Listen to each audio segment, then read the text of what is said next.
Hello everyone. तो आज मैं एक कोरियन ड्रामा जिसका नाम है the weight lifting fairy Kim Bok जू।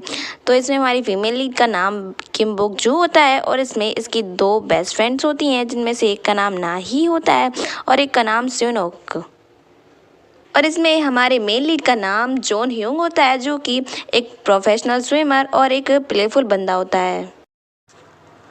और हमारे जून ह्यूंग का फ्रेंड भी होता है जिल इल जू। वैसे ये बंदा किसी काम का भी नहीं है क्योंकि जब भी जून ह्यूंग को इसकी ज़रूरत होती है तो या तो ये अपना रास्ता नाप लेता है या फिर उसे मुसीबत में छोड़कर ही भाग जाता है। तो प्रोफेशनली ये किसी काम का नहीं है, लेकिन फिर भी ये उसका रूममेट है और उसे कभी कभी ये चेयर अप करवा देता है, इसलिए हम उसे इसका फ्रेंड बोल सकते हैं। तो चलिए बिना देरी किए हुए हम स्टोरी पर नज़र डालते हैं। एंड स्टोरी की शुरुआत होती है हमारी फीमेल लीड किम बुक जू से, जो कि हैनुअ स्पोर्ट्स यूनिवर्सिटी की स्टूडेंट है और आज वो वेट लिफ्टिंग टूर्नामेंट में पार्टिसिपेट करती है जहाँ पर उसे 115 किलो का वजन उठाना होता है और जिसको हमारी किम बुक जू बड़े आराम से उठा लेती है और बुक जू इस टूर्नामेंट को जीत जाती है। और मैच जीतने के बाद वो काफ़ी ज़्यादा खुश होती है और उसके दोनों कोच भी उसे अप्रिशिएट करते हैं। और यहीं पर बोकजू के अंकल और डैड भी उसके मैच को देख रहे होते हैं और उनका एक रेस्टोरेंट होता है और जब बोकजू मैच जीत जाती है तो सारे रेस्टोरेंट में बैठे कस्टमर को बताते हैं कि ये मेरी बेटी है और ये मैच जीत गई है। एंड इसके बाद हम जून ह्यून को देखते हैं जिसका भी आज स्विमिंग का मैच होता है जिसको वो बड़े आराम से जीत लेता है। एंड उसका सेकंड मैच भी थोड़े टाइम में होने वाला था, लेकिन बंदा अपने मैच के बारे में सोचने के बजाय बड़े आराम से गेम खेल रहा था। एंड जब उसका सेकंड मैच स्टार्ट होता है तो उसका खुद पर से कंट्रोल चला जाता है और उसके कानों में अजीब सी आवाज़ें गूंजने लगती हैं, जिसके बाद वो खुद पर कंट्रोल ही खो देता है टोटली और मैच स्टार्ट होने से पहले ही स्विमिंग पूल में गिर जाता है, जिसके बाद उसे डिस्क्वालीफाई कर दिया जाता है। एंड जब जून ह्यून बाहर निकलता है तो बाहर उसके अपोनेंट और उसके कोच खड़े हुए होते हैं और जहाँ पर उसके कोच जूनियर को एक ऑफ़र देते हैं कि तुम इसके एक ट्रेनिंग पार्टनर बन जाओ और उसके साथ ही प्रैक्टिस करना। जहाँ पर हमारा जूनियर भी पागल तो नहीं होता, वो बहुत ही ज़्यादा चंट होता है और फिर वो उनसे कहता है कि ठीक है मैं उसका ट्रेनिंग पार्टनर तो बन जाऊँगा, लेकिन मैं कभी मॉर्निंग में प्रैक्टिस नहीं करता और मैं सिर्फ स्कूल टाइम में प्रैक्टिस करूँगा और मुझे वीकेंड में छुट्टी भी चाहिए। और इतना कहकर वो अपना रास्ता वहाँ से नाप लेता है। आफ्टर दैट हम बुक जू और उसकी वेट लिफ्टिंग टीम को उनके कोच के साथ देखते हैं, जहाँ पर उनके कोच उन्हें समझा रहे होते हैं कि जब हमारे पास तुम जैसे अच्छे ब्रिलियंट स्टूडेंट होंगे तो हम पक्का मैच को जीतेंगे। और तभी वहाँ पर लेडीज़ कोच सर की बात काटते हुए कहती हैं कि कोई भी जब प्रैक्टिस कर ले तो उसके बाद जिम की लाइट बंद करना कभी भी मत भूलना। तो उसके बाद सभी टीम मेंबर चिल्लाते हैं yes ma'am. And after that हम बुक जू और उसके दोनों फ्रेंड्स को देखते हैं, जहाँ पर उनकी सारी टीम के साथ वो चेयर्स कैरी करके असेंबली तक ले जा रहे होते हैं और इनका ये मेन काम रहता है कि जब भी असेंबली होनी होती है तो इन सभी को ये चेयर्स उठाकर ले जाने होते हैं, क्योंकि ये वेट लिफ्टर हैं तो बेचारों को ये सज़ा तो पक्का भुगतनी पड़ती है। और जब ये चेयर लेकर असेंबली हॉल में पहुंचती हैं तो वहाँ पर जिमनास्ट टीम पहले से ही प्रैक्टिस कर रही थी और यहाँ पर ये तीनों बोलती हैं कि रास्ता बना दो क्योंकि हमें चेयर्स लेकर जाना है। लेकिन तभी वहाँ पर जिमनास्ट टीम के कोच उनसे कहते हैं कि तुम बगल से चेयर्स को ले जाओ और मेरी टीम को डिस्टर्ब मत करो। और तभी ये सभी बगल से जाकर चेयर्स लगाने लगती हैं और तभी भी इन जिमनास्ट टीम की लड़कियों को अच्छे से चैन नहीं पड़ता और तभी वो बोकजू के पीछे एक बॉल फेंक कर मारती हैं, जिसके बाद हमारी बोकजू उठाकर उनके ऊपर मारने वाली होती है, लेकिन वो बस ऐसा शो ऑफ करती है कि वो मारेगी, लेकिन वो मारती नहीं है। लेकिन शो ऑफ करने से ही इनकी धड़कनें बाहर आ जाती हैं। जब वो असलियत में मार देती तो शायद जिंदा ही बच पाती। और इसके बाद ये तीनों आराम से अपनी चेयर सेटअप करने लगते हैं और तभी जिमनास्ट टीम में एक लड़की सोबेन, जिसकी अक्सर हमारी बोक्सू जू से लड़ाई होती रहती है, वो उसके पैरों में अपना पैर घुसा देती है, जिसके बाद हमारी बोक्सू वहीं पर गिर जाती है। इसके बाद हमारी सोबेन दूर से हंसकर और उसे सॉरी बोलकर चली जाती है। और इसके बाद जब बोक्सू बाहर आती है तो वो आज के टेरिबल डे के बारे में सोचती है और वो कहती है कि मेरा आज का दिन कितना ज़्यादा खराब गया है। एंड तभी उसकी दोनों फ्रेंड उसे सॉसेस देकर चेयरअप करवाने की कोशिश करने लगती हैं, जिसके बाद तीनों सॉसेस खाने लगते हैं। एंड तभी हमारा जूनह्योन भी अपनी साइकिल लेकर सामने से आ रहा होता है और वो देखता नहीं है सामने कि बोक्जू आ रही है और जाके सीधा उसमें हिट कर देता है, जिसके बाद दोनों ग्राउंड पर गिर जाते हैं। और ग्राउंड पर गिरने के बाद जब हमारा जूनह्योन हमारी बोक्जू के हाथ दिखता है और वो पास में पड़े सॉसेज को देखता है तो उसे लगता है कि एक पल के लिए कि हमारे बोक्जू की उंगली तो कटी गई, लेकिन जब उसे अगली बार रियलाइज़ होता है कि भाई वो सॉसेज है ना कि उसकी उंगली है, और इसके बाद वो रिलीफ फील करता है कि भाई चलो इसकी उंगली तो नहीं कटी, मैं तो डर ही गया था। और इसके बाद हमारा जूनह्योन खड़ा होता है और वो बोक्जू को बड़े ध्यान से देखने लगता है। वो कहता है कि मैंने तुम्हें कहीं तो देखा है, बस उसे याद नहीं आ रहा। और वो कहता है कि मुझे पक्का ध्यान है कि हम कहीं पर मिले हैं, पर मुझे ये श्योर ध्यान नहीं आ रहा कि कहाँ पर मिले। तभी बोक्जू की फ्रेंड बीच में आ जाती है और वो कहती है कि जूनह्योन, मैंने तुम्हें कई बार न्यूज़पेपर में देखा है और मैं तुम्हारी बहुत ही बड़ी फ़ैन हूँ। और वो जूनह्योन से ऐसे पेश आने लगती है कि वो उसकी बहुत ही बड़ी फ़ैन है, जिसके बाद हमारा जूनह्योन वहाँ से चला जाता है। और इसके जाने के बाद हमारी बोक्जू से कहती है कि तुम्हें इतना ज़्यादा ओवर रिएक्ट करने की ज़रूरत क्या थी। जब पर वो कहती है कि तुम्हें पता नहीं है कि वो कितना ज़्यादा फेमस है और लड़कियों के सामने ऐसी बातें करनी चाहिए, और इससे वो ज़्यादा इम्प्रेस होते हैं। एंड इसके बाद बोक्जू की दोनों फ्रेंड वहाँ से चली जाती हैं, जिसके बाद हमारी बोक्जू की नज़र ज़मीन पर पड़े हैंडकरचीफ की पर पड़ती है, जो कि हमारे जूनह्योन का होता है। और यहाँ पर हमारी बोक्जू सोचती है कि भाई इस बंदे का कितना वियर्ड टेस्ट है कि वो लड़कियों वाली हैंडकरचीफ यूज़ करता है। और यहीं पर हम यूनजन को देखते हैं, जो कि अपने फिजिकल डॉक्टर के पास गया होता है अपना ट्रीटमेंट करवाने के लिए। और तभी वहाँ पर उसे रियलाइज़ होता है कि उसका हैंडकरचीफ भाई कहीं मिस हो गया है, और जहाँ पर वो अपना बैग छान मारता है लेकिन उसे कहीं भी नहीं मिलता। एंड इसके बाद हम सोवेन और बोक्जू को देखते हैं, जहाँ पर सोवेन वेट लिफ्टिंग टीम की दो लड़कियों से पूछ रही होती है कि उसने उनके लॉन्ड्री के कपड़े उठाए हैं क्या, जहाँ पर हमारी बोक्जू वहाँ पर आ जाती है और वो कहती है क्या तुम्हारे पास कोई एविडेंस है कि तुम्हें प्रूफ करोगी कि इन दोनों ने ही वो कपड़े उठाए हैं। और वो इनसे कहती है कि जब तुम्हारे पास कोई प्रूफ या फिर एविडेंस हो तब मेरे पास आना। और इसके बाद वो अपने टीम मेंबर्स को वहाँ से ले जाती है। एंड आफ्टर दैट हम बोक्जू और उसकी दोनों फ्रेंड को बोक्जू के डैड के रेस्टोरेंट में देखते हैं, जहाँ पर ये तीनों पार्टी कर रहे थे और यहाँ पर वो जिमनास्ट टीम की मेंबर्स की बातें करते हैं। और यहाँ पर हमें ये भी पता चलता है कि भाई जिमनास्ट टीम और वेट लिफ्टिंग टीम के बीच में तो भाई कई दिनों से नहीं पड़ती और इनके बीच में दोस्ती तो कभी हो ही नहीं सकती। और जब जिमनास्ट टीम ने एशियन चैम्पियनशिप में गोल्ड मेडल जीता था तो हमारे वेट लिफ्टिंग डिपार्टमेंट को जिमनास्ट डिपार्टमेंट में चेंज कर दिया था। एंड वो ये भी याद करती हैं कि पिछले साल जो रनिंग मैच हुआ था उसमें जिमनास्ट टीम की लड़कियां जीत गई थी, क्योंकि वो बहुत ही ज़्यादा स्लिम और फिट होती हैं और लड़की भी उन्हीं पर ध्यान देते हैं क्योंकि वो सुंदर होती हैं। और वेट लिफ्टिंग की एक लड़की का उस अपने बॉयफ्रेंड से ब्रेकअप हो गया था क्योंकि वो बंदा जिमनास्ट टीम की एक लड़की को पसंद करने लगा था। और इसी पर इन दोनों टीमों में लड़ाई भी हुई थी बहुत ज़्यादा। और इसके बाद में एक मिस्टीरियस बंदे को देखते हैं, जो कि भाई गर्ल्स लॉन्ड्री क्लॉथ्स में से कुछ कपड़े चुरा रहा होता है। एंड इसके बाद हम जूनह्योन की एक सीनियर को देखते हैं, जो कि हमेशा जूनह्योन को परेशान करने और उसे अजीब सा फील करवाने में कोई भी कसर नहीं छोड़ते। और यहाँ पर वो उसे सीढ़ियों की सफाई करने की ड्यूटी देते हैं और यहाँ पर भी वो उससे काफ़ी रूडली तरीके से बिहेव करते हैं और यहाँ से चले जाते हैं। और सीधी सी बातों में इसे जूनह्योन से जलन होती है, क्योंकि जूनह्योन इसका जूनियर है, फिर भी वो इससे अच्छी स्विमिंग करता है। और सीनियर के चले जाने के बाद जेलजू हमारे जूनियर को थोड़ा अच्छा फील करवाने के लिए उसे अच्छे मूड में लाता है। क्योंकि अंकल को देखते हैं, जहाँ पर इनका बड़ा ही सपना होता है कि इन्हें एक्टर बनना था। और यहाँ पर वो बोक्जू के डैड से परमिशन मांगते हैं जाने के लिए, और यहाँ पर वो उन्हें एक्टिंग करके बताते हैं कि भाई उनका दोस्त की डेथ हो गई है तो उन्हें वहीं पर जाना है। एंड अंकल भी उनकी एक्टिंग को समझ जाते हैं और जब उसकी ब्लैक कवरिंग हटाते हैं तो देखते हैं कि नीचे भाई बड़ा ही शाइनिंग कोट पहना हुआ है। एंड आफ्टर डैट हम बोक्जू को देखते हैं, जहाँ पर अपने रूम में आती है तो देखती है उसके दोनों फ्रेंड भाई अपने अपने काम कर रहे होते हैं, जहाँ पर एक अपने नेल पेंट लगा रही होती है। और यहाँ पर हमारी बोक्जू कहती है कि तुम लोग ये क्या कर रहे हो, अपने नेल पर ये कलर क्यों कर रहे हो, जहाँ पर उसकी फ्रेंड बताती है कि पागल, ये नेल पर कलर करना नहीं होता, इसे नेल आर्ट बोलते हैं।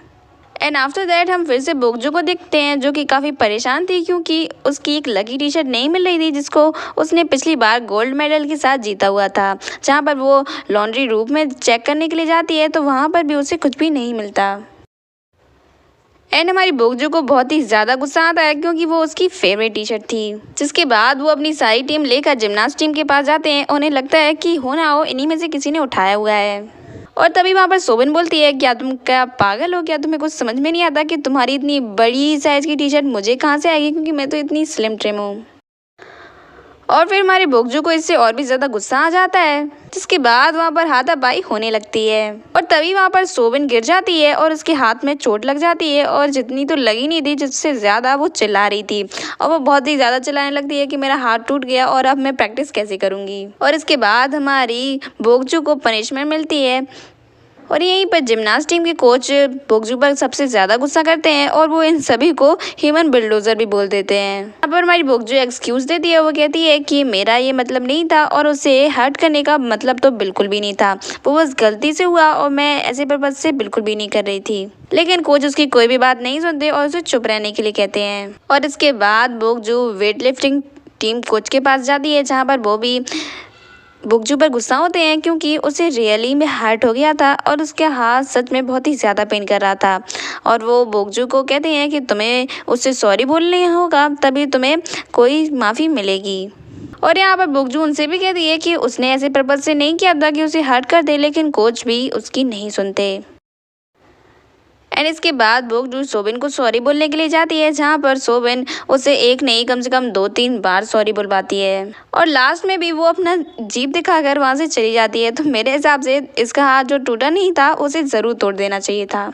और इतना सब हो जाने के बाद ये सभी भागकर रूफटॉप पर जाते हैं, और यहाँ पर इन तीनों ने छुपा कर कई दिनों से बियर रखी थी, जिसको ये एंजॉय करते हैं और वहीं पर कुछ टाइम के लिए लेट जाते हैं। और इसके बाद हम जून हुइन और उसके रूममेट को देखते हैं, जहाँ पर उसका रूममेट उसे बोल रहा था कि हमें क्लब जाना है तो प्लीज़ चलो ना, जहाँ पर वो उसे बहुत ही ज़्यादा रिक्वेस्ट करता है, लेकिन हमारे जूनियन का बिल्कुल भी मूड नहीं होता है क्लब जाने का, लेकिन फिर भी वो उसके लिए मान जाता है। एंड इसके बाद हम बोगजू और उसके दोनों फ्रेंड्स को देखते हैं, जहाँ पर ये रात में बियर पीकर नीचे उतर रही होती हैं। तभी टीचर की फ्लैश लाइट इन पर पड़ती है, और तभी ये सब भागकर लॉन्ड्री रूम में छुप जाते हैं।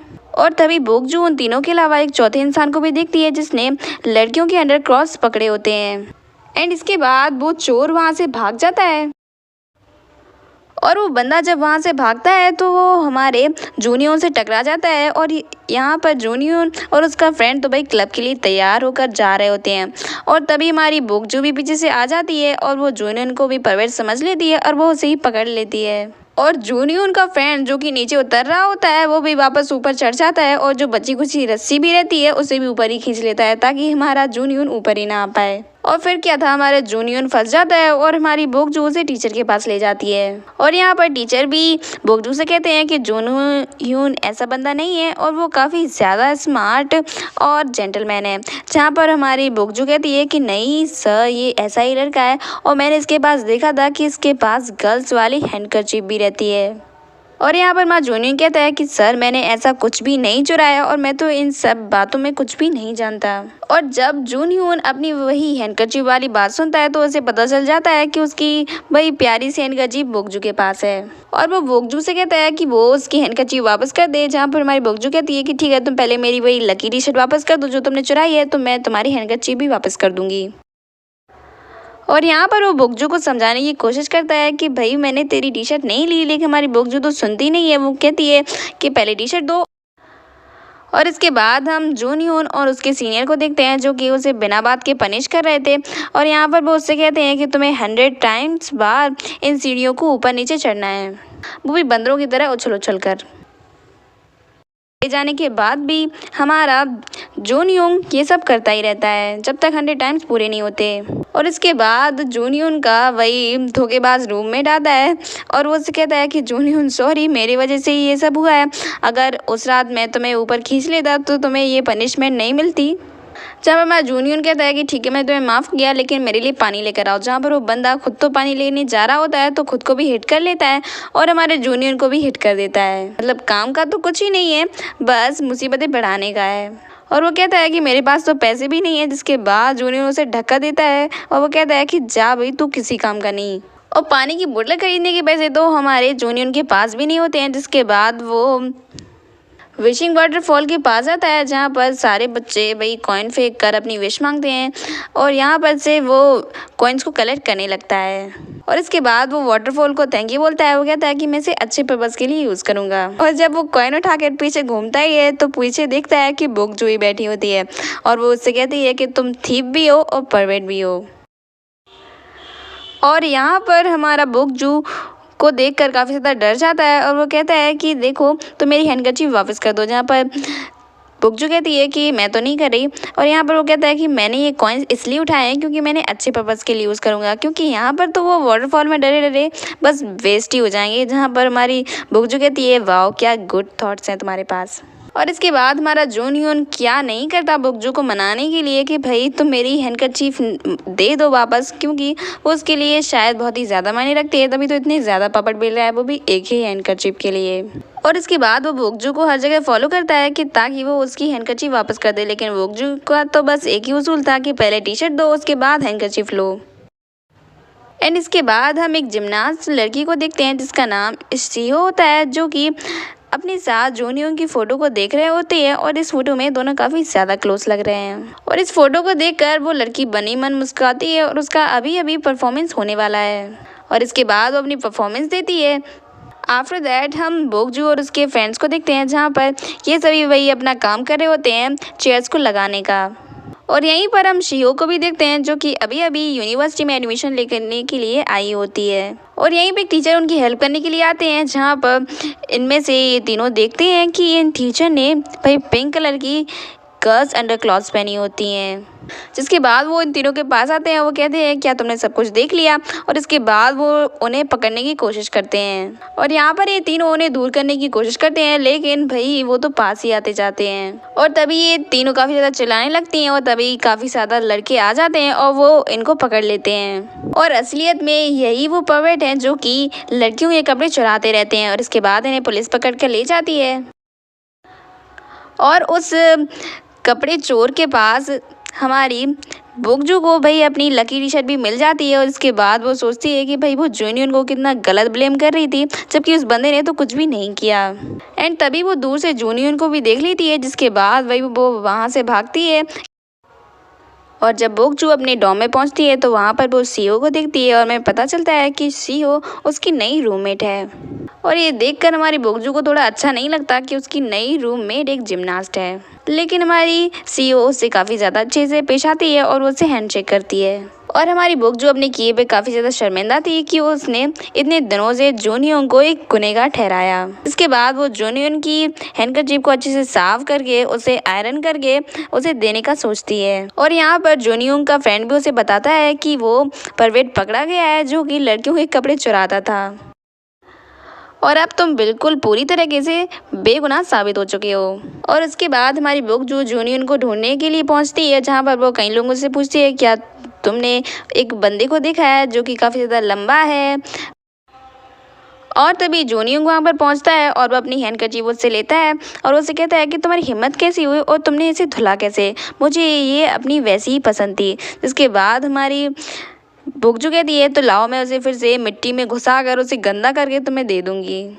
और वो कहती है कि एक मैंने इतनी ज़्यादा मेहनत की क्योंकि मैं गिल्टी फील कर रही थी, क्योंकि मैं तुम्हें इतने दिनों से गुनहगार ठहरा रही थी। इसके बाद मैंने ये सोचा कि अगर मैं इसे अच्छे से धोकर और आयरन करके तुम्हें दूंगी तो तुम्हें थोड़ा अच्छा फील होगा। लेकिन हमारा जूनह्यून तो इससे और भी ज़्यादा गुस्सा होता है कि उसने उसकी हैंडकरचीफ आखिर धुल कैसे दी, क्योंकि उसे तो अपनी पुरानी हैंडकरचीफ की स्मेल ही पसंद थी। और तभी उन दोनों के बीच में खींचतानी होने लगती है और हमारी बुकजू जाकर पानी में गिरती है और उसे तैरना भी नहीं आता। और इसके बाद हमारा जूनह्यून जाकर उसे पानी से निकालता है और ये सीन यहीं पे फ्रीज हो जाता है और हमारा एपिसोड फर्स्ट भी यहीं पर ख़त्म होता है। अगर वीडियो अच्छी लगे तो कमेंट ज़रूर करते जाना और मन करे तो सब्सक्राइब लाइक ये सब भी कर देना। एंड तब तक के लिए बाय बाय, टेक केयर।